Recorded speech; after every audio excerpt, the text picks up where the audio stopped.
আর hearing এ হয়রানির কি অবস্থা দেখুন। অস্ত্রোপচার হয়েছে, অপারেশন হয়েছে, 82 বছর বয়স। কলকাতা থেকে ঘাটালে যেতে হচ্ছে হিয়ারিং এর জন্য। হিয়ারিং হবে, নিশ্চয়ই যেতে হবে, কিন্তু কলকাতা থেকে এসআইআর শুনানিতে ঘাটালে এই অসুস্থ অবস্থায়। কথা বলবো প্রতিনিধি সুকান্তর সঙ্গে। সুকান্ত, নিশ্চয়ই অপারেশন কলকাতায় হয়েছে রণজিৎ জানার, এবং তারপরে ঘাটালে যেতে হয়েছে। বিএলও কি বলছেন? একদমই না, দেখো এখনো সেই হাইরানির মধ্যেই পড়তে হচ্ছে। এই শুনানিতে, এসআইআর শুনানিতে কিন্তু দেখা যাচ্ছে 82 বছরের রণজিৎ জানা, তিনি কিন্তু কর্মসূত্রে কলকাতায় থাকেন। ঘাটাল পৌরসভার পণ্যগড় এলাকায় তার বাড়ি। প্রথম হিয়ারিং এর দিন তার অস্ত্রোপচার হয়েছিল, তার ফলে আসতে পারেননি, কিন্তু তারপরেই আবার দ্বিতীয় হিয়ারিং এ ডেট পড়েছে, তাকে কিন্তু গাড়িতে করে নিয়ে আসতে হয়েছে কলকাতা থেকে একদম ঘাটাল ব্লকে, এবং সেখানে গাড়ির মধ্যে কিন্তু তার হিয়ারিং হচ্ছে। এক কথায় এখনো কিন্তু চরম হাইরানির শিকার হতে হচ্ছে মানুষকে। এবং বিএলও যেটা জানাচ্ছেন যে খবর দেওয়া হয়েছিল এবং প্রথম শুনানিতে আসতে পারেননি বলে আবার দ্বিতীয় শুনানির ডেট ধার্য হয়েছে, সেই দিনই তাকে নিয়ে আসতে হয়েছে। কিন্তু এই চরম হাইরানি হতে হচ্ছে একটা 82 বছরের মানুষ, সেই নিয়ে কিন্তু প্রশ্ন তুলছেন পরিবারের সদস্যরা। বেশ, হিয়ারিং এর জন্য এসআইআর হিয়ারিং। হ্যাঁ। উনি কি অসুস্থ? হ্যাঁ, অসুস্থ ইন্টেস্টাইন অপারেশন হয়েছে।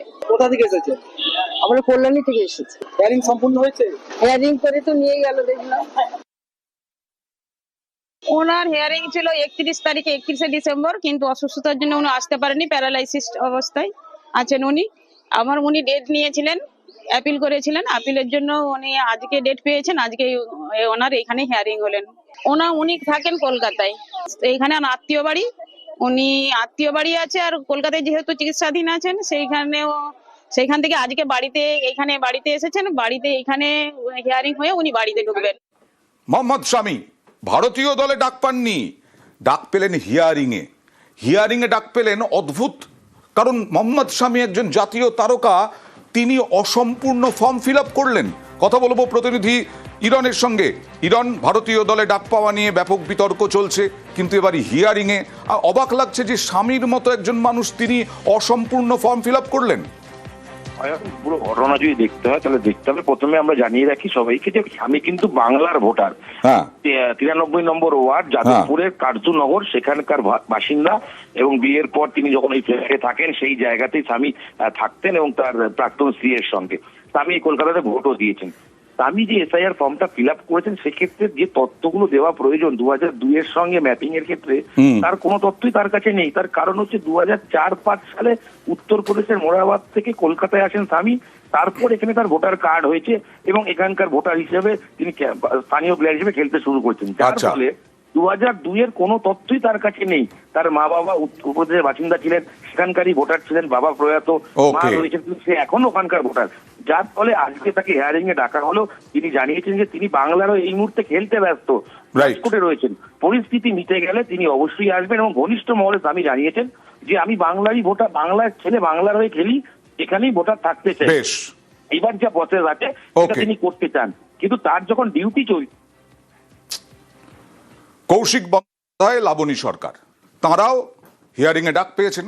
বলছিলাম তারকারাও হিয়ারিং এ ডাক পাচ্ছেন। এসআইআর হিয়ারিং এ কিছু ত্রুটি আছে, সেই ত্রুটির জন্য সেলেবরাও ডাক পাচ্ছেন। অভিনেতা কৌশিক বন্দ্যোপাধ্যায় ডাক পেয়ে শুনানিতে, লাবণী সরকারও যাদবপুরেরই কার্যনগরেরই স্কুলে হিয়ারিং এ হাজিরা দিলেন তারা।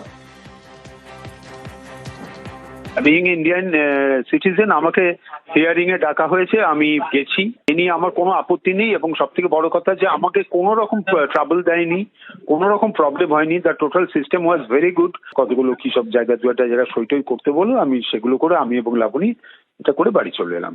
আমাকে যে আবার ডাকে আমি আবারও যাবো, আমার কোনো অসুবিধা নেই।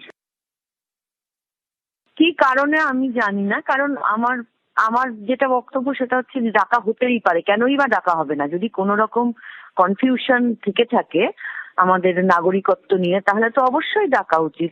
আমরা সাধারণ মানুষ, আমাদের মধ্যে যদি আমাদের নাগরিকত্ব নিয়ে ভয় হয়, তাহলে তো গন্ডগোলের ব্যাপার, তাই না? আমার তো কোনো ভয় নেই।